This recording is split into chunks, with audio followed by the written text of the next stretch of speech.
Hello everyone, আসসালামু আলাইকুম। যে যেখান থেকে দেখছেন সবাইকে স্বাগত জানিয়ে আমার আজকের রেসিপি শুরু করব। আমি আজ একটু ভিন্ন রকম পিঠা তৈরি করে দেখাবো। আমি বানাবো ফুলকো ফুচকা পিঠা। আমি নিজে এই নামটা দিয়েছি। এই পিঠাটা বানানো খুবই সহজ, আর আমি বানাবো কাউনের চাল দিয়ে পিঠা। তো 1 কাপ চাল, কাউনের চাল নিয়ে আমি ধুয়ে সারাত্র পানিতে ভিজিয়ে রেখেছি, অথবা 4-5 ঘন্টা ভিজিয়ে রাখতে হবে, তাহলে কাউনের চালটা ফুলে নরম হবে। তারপর ব্লেন্ডারে পরিমাণ মতো পানি দিয়ে ব্লেন্ড করে নেব। তো আমি ব্লেন্ড করে একটা বাটিতে নিয়ে নিলাম। এবার এর মধ্যে বাকি উপকরণগুলো দিয়ে মিশিয়ে নেব।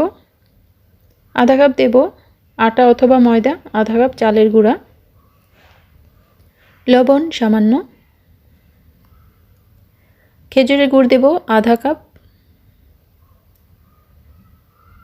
আমি হাত দিয়ে এবার মেখে নেব যতটুকু পানি লাগে। তো পুরো ব্যাটারটা করতে আমার আধা কাপ পানি লেগেছে, আর হাত দিয়ে মেখে নিয়েছি যেন গুড়ের দানা না থাকে, তাই আমি হাত দিয়ে ভালো করে সব কিছু মিশিয়ে নিলাম। এবার এটা রেখে দেব 10 মিনিটের জন্য। 10 মিনিট পর বেকিং পাউডার মিশিয়ে নেব। তো দিয়ে দিলাম সামান্য বেকিং পাউডার।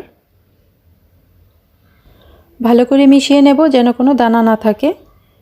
তারপর এর মধ্যে দিয়ে দেব যেটাকে আমরা বলি মৌরি বা মিষ্টি জিরা। এটা দিলে খুব সুন্দর একটা ফ্লেভার হয়, আর খেতেও বেশ ভালো লাগে, তবে অপশনাল, না দিলেও সমস্যা নেই।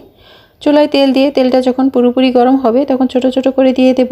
একেবারে ফুচকার মতন ফুলে ভেসে উঠবে, এই দেখুন।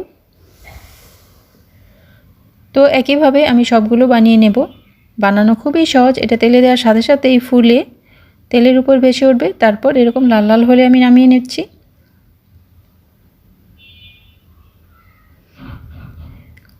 দেখতেই পাচ্ছেন তেলে দেওয়ার সাথে সাথে এটা ফুলে ভেসে উঠছে।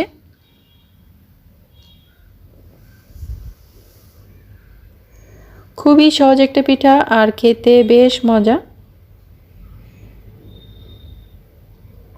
আমার আরও অনেক নানা রকমের পিঠা আছে আমার চ্যানেলে। যদি আমার রেসিপিতে নতুন হন, চ্যানেলটা ঘুরে আসার অনুরোধ রইল। আর যদি ভালো লাগে একেবারে সহজ সহজ ঘরোয়া উপকরণে রান্না দেখার জন্য চ্যানেলটি সাবস্ক্রাইব করে রাখতে পারেন। তো আমার সবগুলো বানানো শেষ হয়ে গেল।